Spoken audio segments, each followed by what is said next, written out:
बागमती किनारको अवैध संरचना र बस्ती हटाउने काठमाडौँ महानगरको प्रयासले थापाथली क्षेत्र तनावग्रस्त।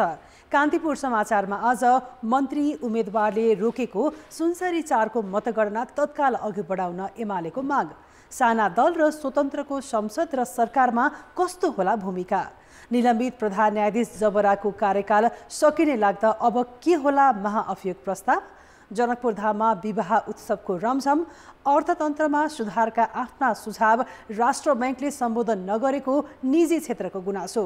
अन्तर्राष्ट्रियमा चीनमा राष्ट्रपति विरुद्धको प्रदर्शन जारी र खेलकुदमा कतार विश्वकपमा आज राति पोर्चुगल र उरुग्वे भिड्दै।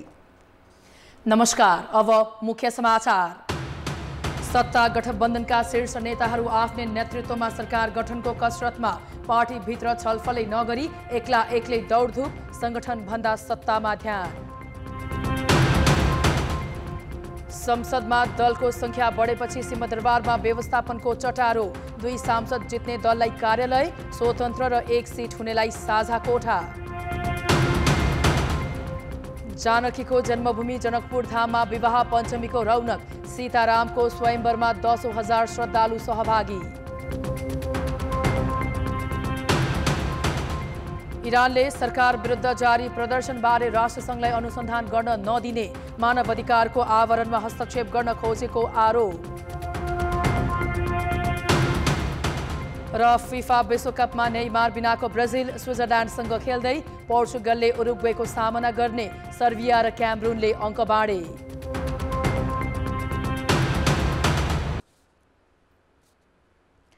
निर्वाचन आयोगले प्रतिनिधि र प्रदेश सभाको चुनावको मत परिणाम आउन अझै केही समय लाग्ने बताएको छ। बाजुरा र स्याङ्जा जिल्लामा विवाद नसल्टिएकाले अझै मतगणना सकिएको छैन। दोलखाका विवाद भएका मतदान केन्द्रमा 15 गते फेरि मतदान हुने भएको छ। मतगणना रोकिएको स्थानमा के गर्ने भन्ने विषयमा आयोगमा पदाधिकारीहरू निर्णयमा पुग्न सकेका छैनन्। सोमबार प्रमुख आयुक्तसहित आयुक्तहरूको बैठक बसे पनि कुनै निष्कर्षमा पुग्न सकेन। स्याङ्जामा मतगणनाका विषयमा छानबिन गर्ने वा नगर्ने भन्ने विषयमा आयोगका पदाधिकारीहरू बीच नै विवाद देखिएको छ। आयोगले गठन गरेको छानबिन टोलीले प्रतिवेदन बुझाएपछि यसबारे निर्णय हुने आयोगले बताएको छ। आयोगले सुनसरी र उदयपुर जिल्लामा समेत मतगणनाका क्रममा विवाद भएको बताएको छ। बाजुरा स्याङ्जा हैन र दोलखाको हुने कुरै भएन हैन। यसमा अब कुनै लुकाउनु पर्ने छिपाउनु पर्ने कुरा छैन। 15 गतेलाई अब यस्तो क्रिटिकल केस बाहेक अरूलाई चाहिँ सकिएकै मान्नुपर्छ। र अब त्यसपछि फेरि पनि यो 3टा बाहेक पनि उदयपुर र सुनसरीमा समस्या रह्यो। त्यहाँ केही समस्याहरू छन्।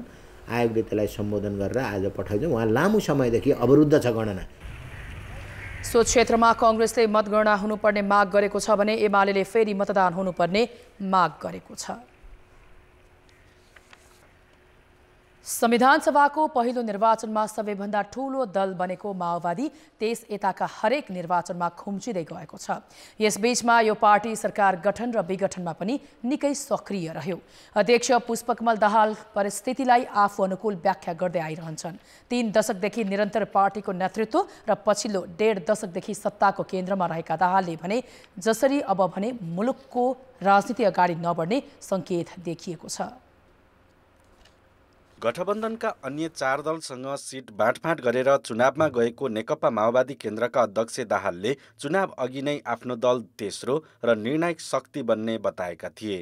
अहिले चुनावी मतपरिणाम जसरी आएको छ त्यसले माओवादी तेस्रो दल बन्ने सङ्केत देखाएको छ, तर निर्णायक भूमिकामा रहने सम्भावना भने कम हुँदै गएको छ।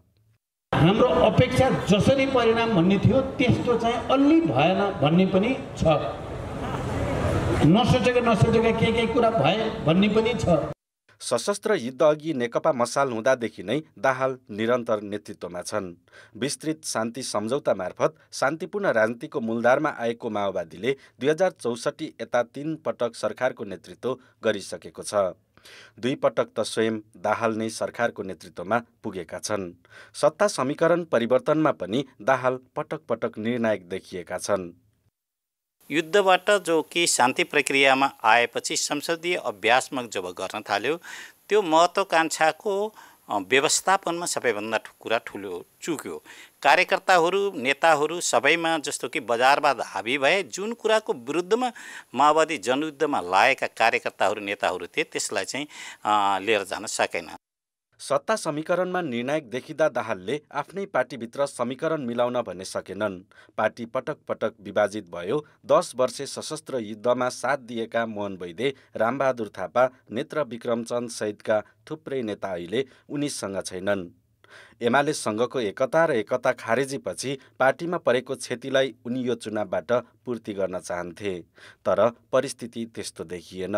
हामी काङ्ग्रेस एमाले जस्तो संसदीय भयौँ हामी, होइन? सरकार निर्माण गर्ने प्रक्रियामा होस् वा हाम्रो चाहिँ नि अरू साङ्गठनिक परिचालनको सन्दर्भमा किन नहोस्, यसमा हामी चाहिँ नि अलिकति संसदीय भाषमै नै हामी चाहिँ नि त्यही गुटमुटीको जस्तो भयो। यसो भइसकेपछि जनताले मन पराएन।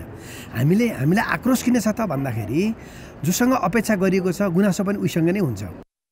विगतमा सत्ता समीकरणमा निर्णायक मानिएको माओवादी यसपालिको चुनावबाट संसदीय अङ्कगणितमा जसरी खुम्चिएको छ यसले दाहालमाथि गम्भीर प्रश्न पनि उठाएको छ। कान्तिपुर समाचारका लागि नेपालगञ्ज सहकर्मी जे पाण्डेको सहयोगमा क्यामेरामा विनोद कोजुको साथमा अवतार राई, काठमाडौँ। 275 संसदीय संसदमा यसपालि साना दल र स्वतन्त्र गरी 15 जना सांसद निर्वाचित भएका छन्। तीमध्ये राजनीतिक दलका 10 र स्वतन्त्र 5 जना छन्। कुनै पनि दलको बहुमत नपुग्ने र नयाँ सरकारको कसरत सुरु भइसक्दा साना पार्टी र स्वतन्त्र सांसदको भूमिका कस्तो रहला, धेरैका लागि चासोको विषय बनेको छ। मधेसको राजनीतिमा नेतृत्व गर्दै आएका जसपा अध्यक्ष उपेन्द्र यादवलाई पन्छाउँदै जनमत पार्टीबाट सीके राउतको उदय भयो। राउत अब विधायकका रूपमा संसद प्रवेश गर्नेछन्, तर एक सिट मात्र जितेको जनमत र त्यसका अध्यक्ष राउतले अब संसदमा कस्तो भूमिका खेल्छन्? नयाँ सरकारमा सहयोग गर्छन् कि गर्दैनन्? राजनीतिमा कुन धार समात्छन्? यस्ता प्रश्न राउत सामु छन्। संसद प्रवेश गर्ने अर्को नयाँ दल नागरिक उन्मुक्ति पार्टी हो। कारागारमा सजाय भोगिरहेका रेशम चौधरीले श्रीमती रञ्जिता श्रेष्ठलाई पार्टी स्थापना गर्न लगाएपछि उन्मुक्ति पार्टी पहिलो प्रयासमै सदनमा पुगेको हो।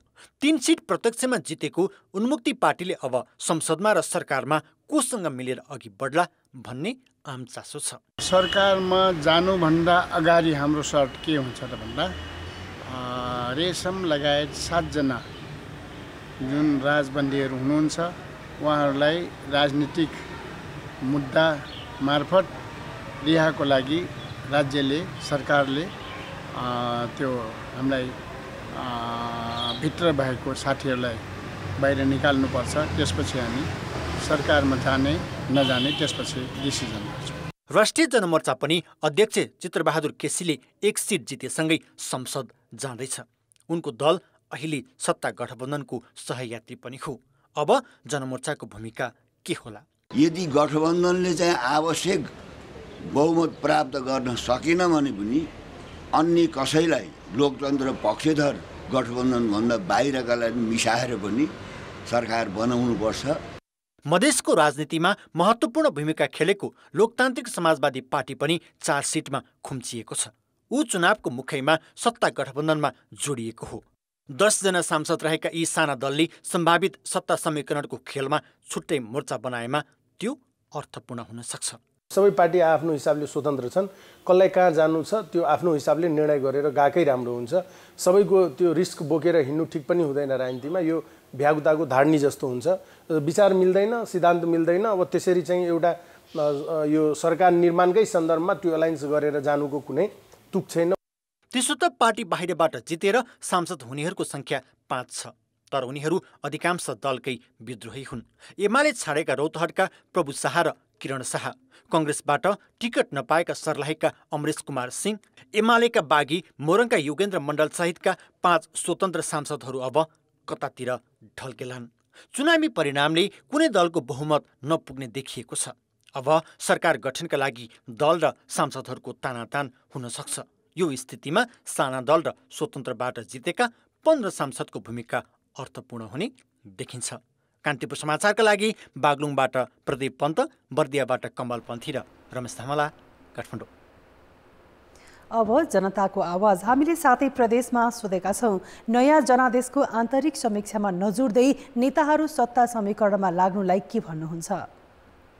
जनताको आवाज। अहिले नै सत्ता समीकरणको कुरा गर्ने चाहिँ यो सरासर गलत। एकलौटी सरकार चाहिँ बन्दैन। सरकार गठन गर्ने कुरा त एउटा प्रक्रिया हो, कुर्सीकै चलखेल हो हैन। नेपाली जनतालाई केही पनि छैन। जुन सत्ता समीकरणको खेल खेलिरहनु भएको छ यसले चाहिँ पक्कै पनि यो राम्रो विषय चाहिँ होइन। जनताहरूले दिएको भोटको कदरै छैन। यिनीहरूलाई देशको माया छैन, खालि सत्ताको माया छ। सत्ता समीकरणको निम्ति दौडधुप गर्नु भनेको अत्यन्त निन्दनीय खेल हो। राजनीतिक दलहरू चाहिँ यो सत्ताप्रतिको मोह। सरकारमा जानेलाई हतार भयो। जनतामुखी भएर काम गर्न पर्छ। यो प्रधानमन्त्री हुने कुरा, मन्त्री हुने कुरा पछाडिको कुरा हो। सरकार बनाउनु पहिलो प्राथमिकता होइन। जनताले दिएको मतदान चाहिँ राम्रोसँग सदुपयोग होस्। आफ्नो सत्ता टिकाउनको लागि मात्र लागि परेको देखिन्छ। योचोटिको निर्वाचनमा चाहिँ सरकार गठन भन्दा चाहिँ जनताहरूले चाहिँ परिवर्तन चाहेका छन्। राजनीतिक दलको काम भनेको अहिले अब महत्त्वपूर्ण काम भने सत्ता सञ्चालन गर्ने हो र सत्ता सरकार बनाउने हो। विदेशी राजदूतलाई सम्म भेटेको समाचारहरू बाहिर आएका छन्। कुर्सीको चाहिँ दौडधुप हो। सबै ठाउँको मत परिणाम नआइकन चाहिँ सत्ताको खेलमा लाग्नु यो राम्रो पक्ष होइन। सत्ताप्रतिको मोह नै कारण हो। सत्ता जोगाउनको लागि यसमा उहाँहरूको बढी भूमिका देखिन्छ। सत्ता पुग्नलाई भोटबाजी चले जस्तो छ कि आफू र आफ्नो पार्टीलाई सत्तामा टिकाइराख्ने र कुर्सीको खेल बाहेक अरू केही देखिएन। राजनीतिक दलहरूले अलिकता बुद्धि विवेक नपुर्याएको जस्तो लाग्छ। कसले कुर्सी अगाडि हत्याउने भन्ने नै हो। राष्ट्रप्रतिको माया र जनताप्रतिको माया भएन। जोड घटाको तरिका लागेको छ। मेरो विचारमा यो राम्रो कुरा होइन।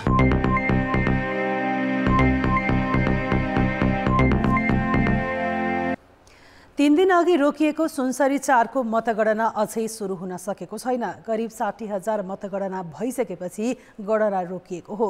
कांग्रेसले पुनः मतगणना गर्नुपर्ने माग गरेको छ भने एमालेले हालसम्म गणना भएको मतलाई कायम राख्दै बाँकी मतगणना गर्नुपर्ने बताएको छ। उसले गणना सुरु नगरी आन्दोलन गर्ने चेतावनी दिएको छ। सुनसरी 4 मा कांग्रेसबाट ज्ञानेन्द्र बहादुर कार्की र एमालेबाट जगदीश प्रसाद कुशियत उम्मेदवार रहेका छन्। त्यस्तै मतगणनाका क्रममा बढी मत फेला परेपछि उत्पन्न विवादका कारण रोकिएको उदयपुर क्षेत्र नम्बर 1 को मतगणना अझै सुरु भएको छैन। प्रतिनिधि सभाको मतपत्र गर्ने क्रममा प्रदेश सभाका 107 वटा मतपत्र फेला परेपछि विवाद उत्पन्न भएको हो। यसैबीच सुनसरीबाट हाम्रा संवाददाता अर्जुन सुवेदी यति बेला प्रत्यक्ष सम्पर्कमा जोडिएका छन्। अर्जुनजी, सुनसरीको निर्वाचन क्षेत्र नम्बर 4 मा मतगणना अझै सुरु हुन सकेको छैन। सहमतिका लागि के प्रयासहरू भइरहेका छन्? हजुर श्रद्धाजी, यहाँले भने जस्तो सुनसरी क्षेत्र नम्बर 4 मा चाहिँ 3 दिन अगाडि रोकिएको मतगणना चाहिँ तत्काल सुचारू गर्न माग गर्दै चाहिँ नेकपा एमालेका उम्मेदवार सहितका कार्यकर्ताले चाहिँ इनरुवामा प्रदर्शन गरेका थिए। त्यसको लगत्तै फेरि नेपाली कांग्रेसले एउटा पत्रकार सम्मेलन गरी पुनः सम्पूर्ण मतगणना पुनः गर्नुपर्छ भनेर उसले पनि पत्रकार सम्मेलन गरेको अवस्थामा चाहिँ केही बेर अघि साँझ चाहिँ निर्वाचन आयोगले चाहिँ विवादित केन्द्रको मात्र मतगणना गर्न चाहिँ आयोगले निर्देशन दिइसकेको छ। आयोगको यो निर्देशन आइसकेपछि भोलि बिहान 7 बजे सर्वदलीय बैठक बोलाइएको छ र सो सर्वदलीय बैठकमा सहमति गरेर चाहिँ मतगणना गर्ने तयारी छ। हस् अर्जुनजी, जानकारीका लागि धन्यवाद। उनी थिए हाम्रा संवाददाता अर्जुन सुवेदी। सुनसरीबाट सुनसरीको निर्वाचन क्षेत्र नम्बर 4 मा मतगणना रोकिएको थियो। 60,000 मतगणना भइसकेपछि रोकिएको मतगणना भोलि बिहानबाट सुरु हुने हामीलाई जानकारी गराउँदै हुनुहुन्थ्यो। लागौँ अर्को प्रसङ्गतर्फ। संघीय संसद सचिवालयले कसरी अब आउने दल तथा संसदका लागि कार्यालयको व्यवस्थापनमा जुटेको छ। पुराना दलको संसदीय दलको कार्यालय मर्मत सम्हार गर्नेदेखि नयाँ आउने दलका लागि वस्तु स्थानको जोहो गर्न सचिवालय लागि परेको छ। यसरी सदनमा आउने दल तथा सांसदहरूलाई के सुविधा उपलब्ध गराउनु छन् संसद सचिवालयबाट? प्रतिनिधि सभाको प्रत्यक्षतर्फ 12 राजनीतिक दलसँग सम्बद्ध र 5 स्वतन्त्र सांसद संसदमा आउँदैछन्। समानुपातिक तर्फको नतिजा आइरहँदा आधा दर्जन जति दल राष्ट्रिय पार्टी बन्ने सम्भावना छ। यी दल र सांसदहरूलाई संसद सचिवालयले संसदीय दलको कार्यालयदेखि कर्मचारी र अन्य सुविधा समेत उपलब्ध गराउँछ।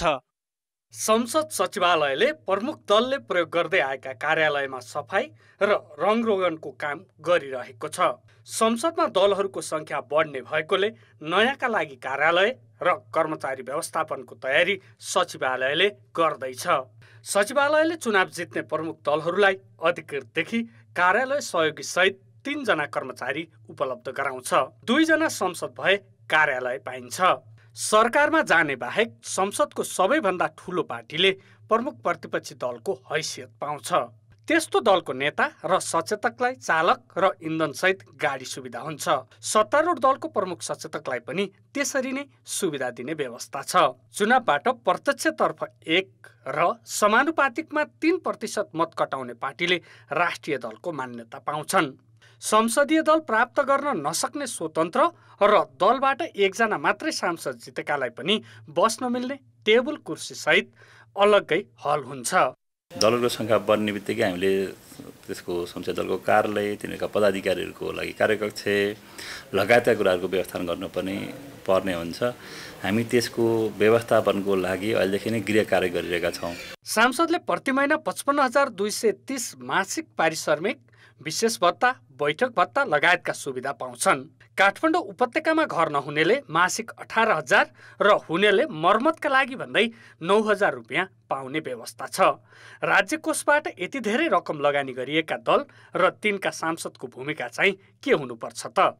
अब पनि उहाँहरू सुशासनतिर जानु भएन वा आफ्नो विज्ञता प्रयोग गर्नु भएन, अथवा चाहिँ तपाईँको चाहिँ स्रोत साधन विनियोजनमा न्याय, समयमा बनाउनु पर्ने कानुनहरू, प्रणाली निर्माणको कुराहरू र सरकारलाई जवाबदेही बनाउने कुराहरू उहाँहरूले गर्नु भएन भनेदेखि त सधैँभरि हामी चाहिँ गुमेको अवसरको रूपमा पुग्छौँ।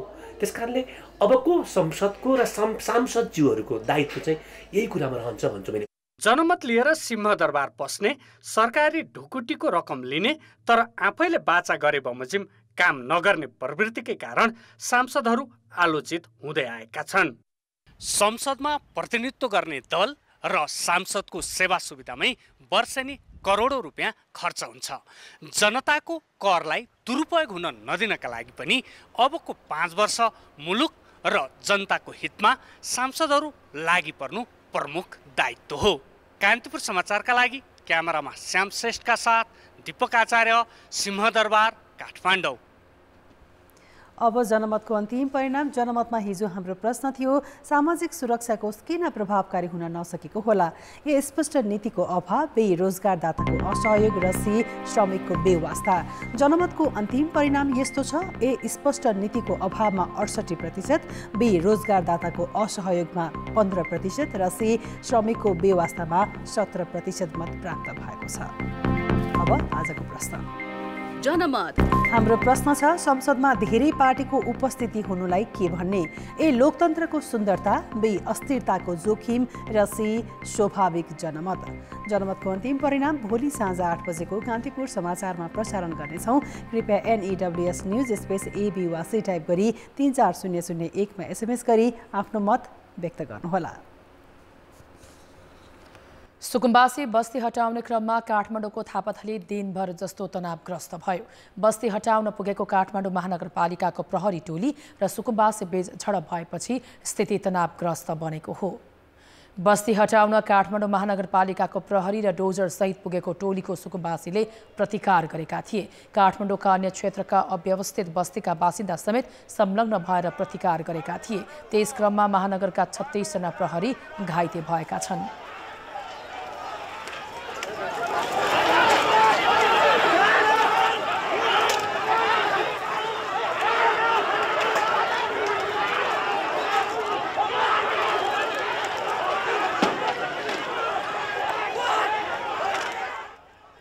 घाइते मध्ये 34 जनाको नर्विक अस्पताल र 2 जनाको वीर अस्पतालमा उपचार भइरहेको छ। 2 जनाको अवस्था गम्भीर रहेको महानगरपालिकाले जनाएको छ। घटनाले उग्र रूप लिन थालेपछि बस्ती हटाउने प्रक्रियाबाट अधिकार सम्पन्न बागमती सभ्यता एकीकृत विकास समिति आज पछि हटेको छ। सुकुम्बासी बस्ती हटाउन काठमाडौँ महानगरपालिकाले 260 नगर प्रहरी परिचालन गरेको थियो। त्यसैगरी 3 वटा डोजर तयारी अवस्थामा राखिएको थियो। थापाथली स्थित अव्यवस्थित बस्तीमा झण्डै 200 घर ठहरा छन्। यसअघि 2069 सालमा तत्कालीन प्रधानमन्त्री बाबुराम भट्टराई नेतृत्वको सरकारले बस्ती हटाउन खोजे पनि सफल भएको थिएन। प्रतिनिधि सभा र प्रदेश सभा निर्वाचनको नतिजा अन्तिम चरणमा छ। यति बेला दलहरू निर्वाचनको समीक्षा गर्दै पार्टीको आगामी रणनीति तय गर्न बैठकमा व्यस्त हुनुपर्ने हो। तर प्रमुख दलका नेताहरू आन्तरिक छलफल नगरी व्यक्तिगत रूपमा सत्ता प्राप्तिको दौडधुपमा लागेका छन्। यही बेला छिमेकी मुलुकले पनि अब गठन हुने सरकारका विषयमा चासो देखाउन थालेको छ।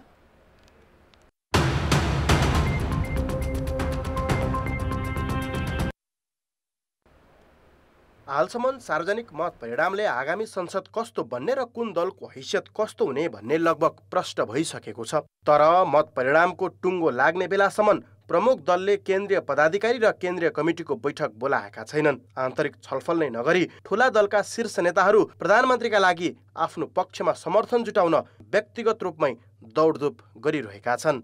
गठबन्धनको दलहरूसँग कुराकानी गर्नलाई पनि म यसलाई धेरै यसको लागि धेरै हायतोवा गरिरहनुपर्छ, किन गरेको के गरेको भनिरहनुपर्छ भन्ने म ठान्दिनँ।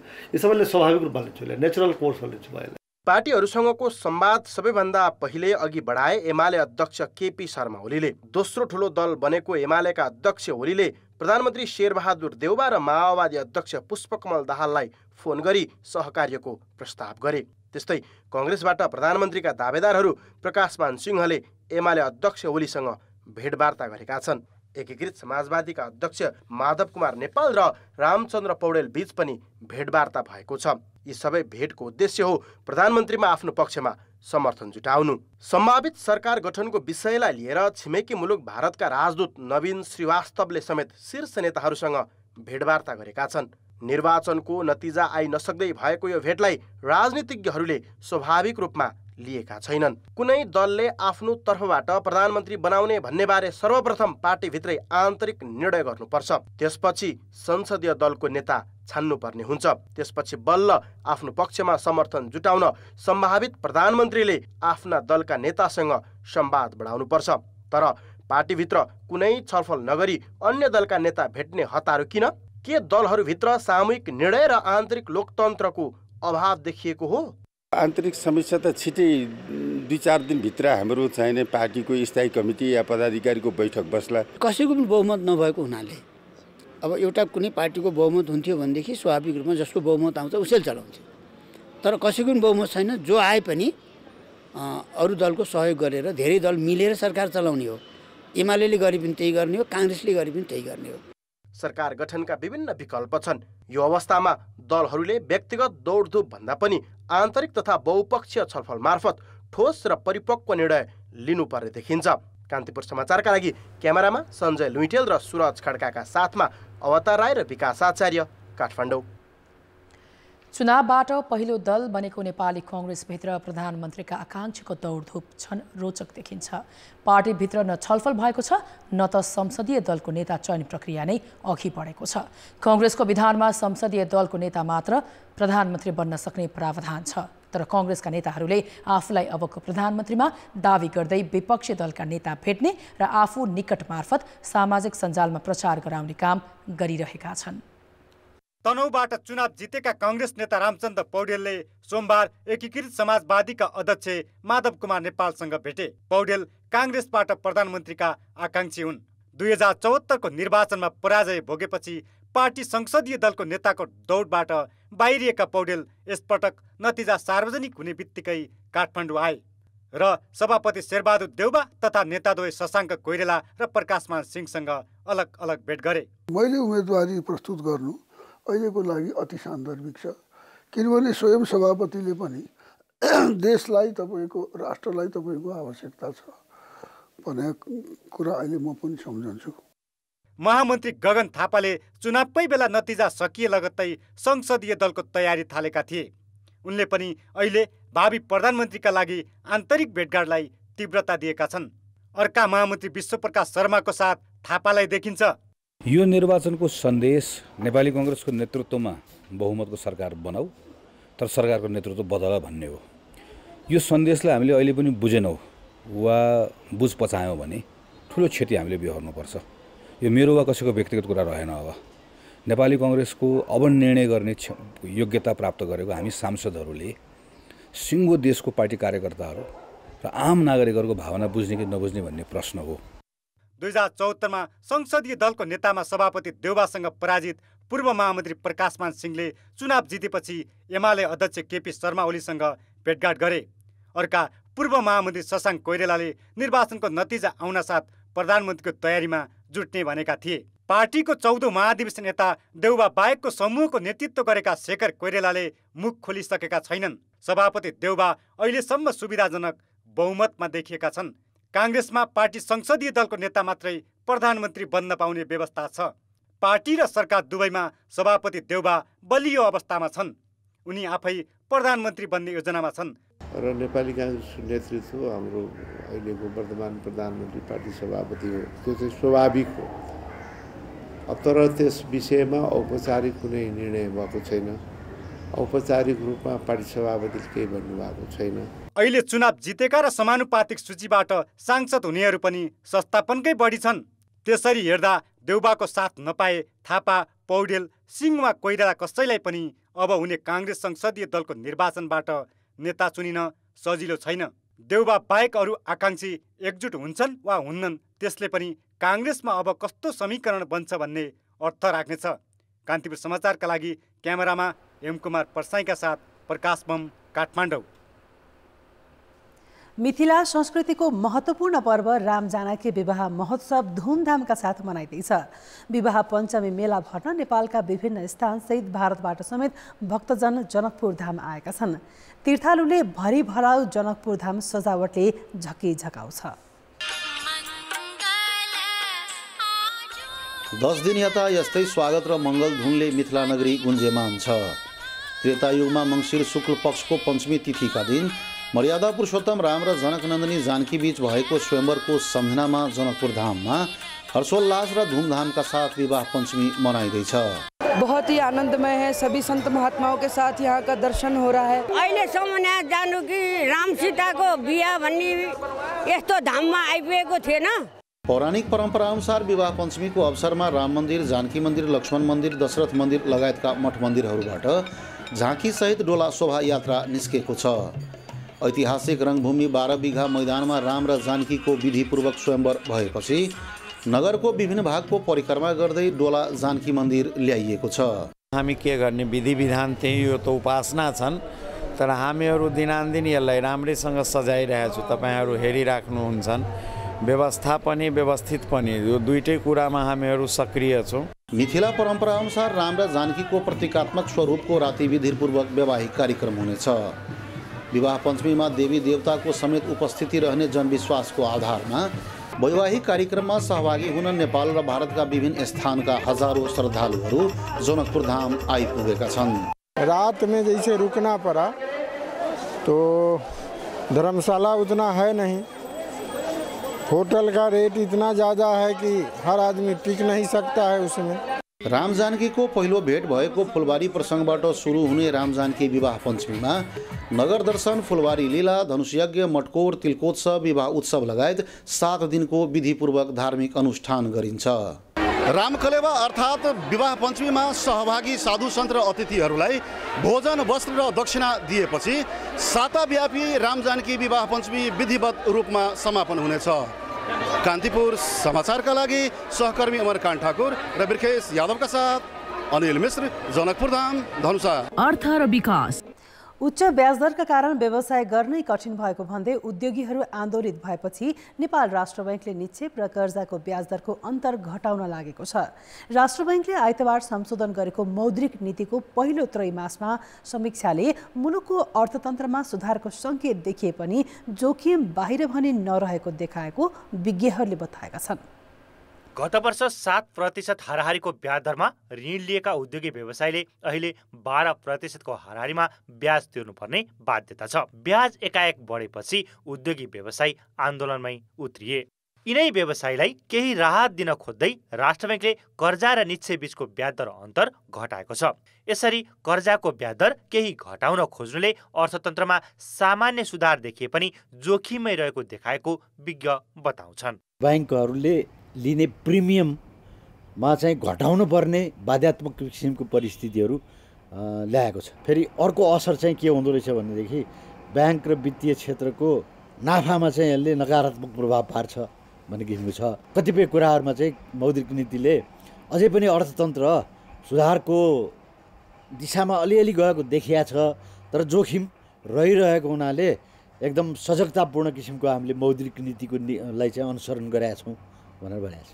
स्प्रेड दर 3% कायम गर्नुपर्ने उद्योगी व्यवसायको माग छ, तर 4.4%बाट घटाएर 4% बनाइएको छ। त्यस्तै विकास बैंक र वित्त कम्पनीले कायम गर्नुपर्ने ब्याज दर अन्तर पनि 5%बाट 4.6% कायम गर्ने भनेको छ।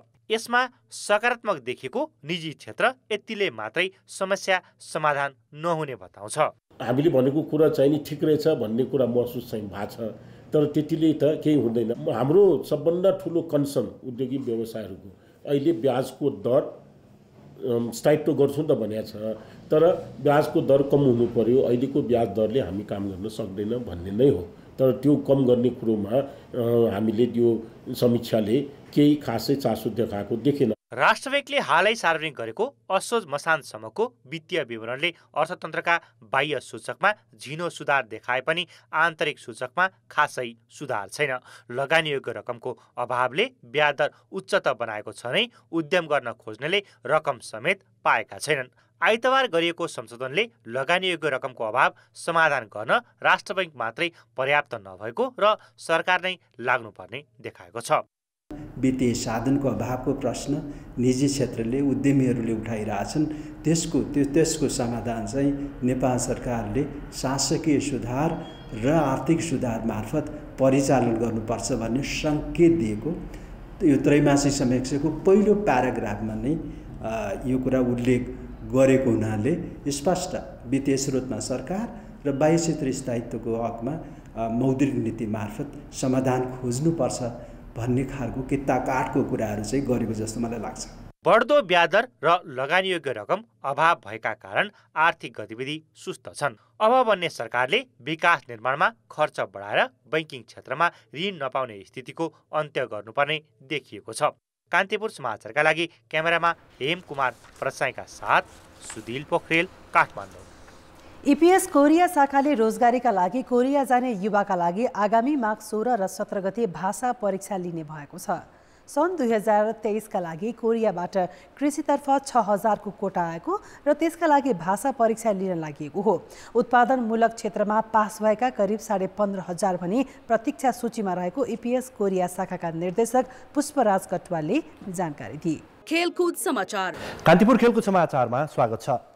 फिफा विश्वकप अन्तर्गत कोरिया र घानाबीच भर्खरै सकिएको खेलमा दक्षिण कोरिया 3-2 गोलले पराजित भएको छ। अन्त्यतिर तनावपूर्ण बनेको खेलमा दक्षिण कोरियाका प्रशिक्षक पाउलो बेन्टोले रातो कार्ड सामना गरे। दुवै गोलमा घानाका लागि कप्तान जोर्डन आयुको संलग्नता रह्यो। 24औं मिनेटमा घानाले डेडलक तोडेको थियो। कप्तान जोर्डन आयुको शक्तिशाली क्रस कोरियन डिफेन्डरले सहजै क्लियर गर्न नसक्दा मोहम्मद सालिसुले गोल गर्दै अग्रता दिलाए। 34औं मिनेटमा घानाले अग्रता दोब्बर पार्यो। दोस्रो गोल समेत आयुकै पासमा सम्भव भएको हो। आयुको क्रसमा डिबक्स भित्रका मोहम्मद कुडुसको हेडर गोलरक्षक सङ्ग्यु किमले बचाउन सकेनन्। दोस्रो हाफको सुरुवातमै कोरियाले आक्रामक खेल प्रदर्शन गर्यो। 58औं मिनेटमा किङ इन लीको पासमा ग्युसोङ चोले आकर्षक हेडर गोल गरेपछि खेल 2-1 को अवस्थामा पुग्यो। त्यसको 3 मिनेटपछि जिन्सु किमको क्रसमा ग्युसोङले दोस्रो हेडर गोल गरेपछि कोरियाले सनसनीपूर्ण बराबरी गरेको थियो। तर 69 मिनेटमा मोहम्मद कुडुसले कोरियन डिफेन्डरलाई स्तब्ध पार्दै घानाका लागि तेस्रो गोल गरे। पहिलो खेलमा घाना पोर्चुगलसँग 3-2 ले पराजित भएको थियो। कोरियाले उरुग्वेसँग गोलरहित बराबरी खेलेको थियो। सुदूरपश्चिम प्रदेशले अन्डर 19 एकदिवसीय राष्ट्रिय क्रिकेटमा लगातार चौथो जित हात पारेको छ। सुदूरपश्चिमले प्रदेश 1 लाई 213 रनको फराकिलो अन्तरले पराजित गरेको हो। यो सँगै सुदूरपश्चिमको प्रतियोगिताको फाइनल खेल्ने सम्भावना बलियो बनेको छ। आजै भएको अर्को खेलमा लुम्बिनी प्रदेशले गण्डकी प्रदेशलाई 4 विकेटले पराजित गरेको छ। प्रतियोगितामा लुम्बिनीको यो दोस्रो जित हो। मुलपानी क्रिकेट मैदानमा टस जितेर ब्याटिङ गरेको गण्डकी 36 ओभर 3 बलमा 161 रनमा अल आउट भयो। मध्यक्रममा सुदीप अर्यालले सर्वाधिक 36 रन बनाए। दीपक डुम्रे 30, किरण पङ्गेनी 29, गोविन्द विकट 10 रनमा आउट भए। शिशिर भूषाल 12 रनमा अभिजित रहे। दुर्गेश गुप्ताले 8 ओभरमा 29 रन खर्चँदै 5 र निर्मल गुरुङले 3 विकेट लिए। 162 रनको लक्ष्य लुम्बिनीले 39 ओभर 2 बलमा 6 विकेट गुमाउँदै भेट्टायो। विशाल भूषालले अभिजित 52 रनको अर्धशतकीय पारी खेले। त्यसअघि ओपनर आकाश त्रिपाठीले 45, प्रज्वल थापाले 24 रन जोडे। देव खनालले 15 रनको योगदान गरे। गरे। सुदीप अर्याल र किरण त्रिपाठीले 2 विकेट लिए। जितसँगै तालिकामा 4 अङ्क बनाएको लुम्बिनी तेस्रो स्थानमा छ। लगातार चौथो खेलमा पराजित गण्डकी भने अङ्कविहीन छ। खेलकुद समाचार अहिलेलाई यति नै। कान्तिपुर समाचार अहिलेलाई सकियो। कान्तिपुर टेलिभिजन हेर्दै गर्नुहोला। नमस्ते।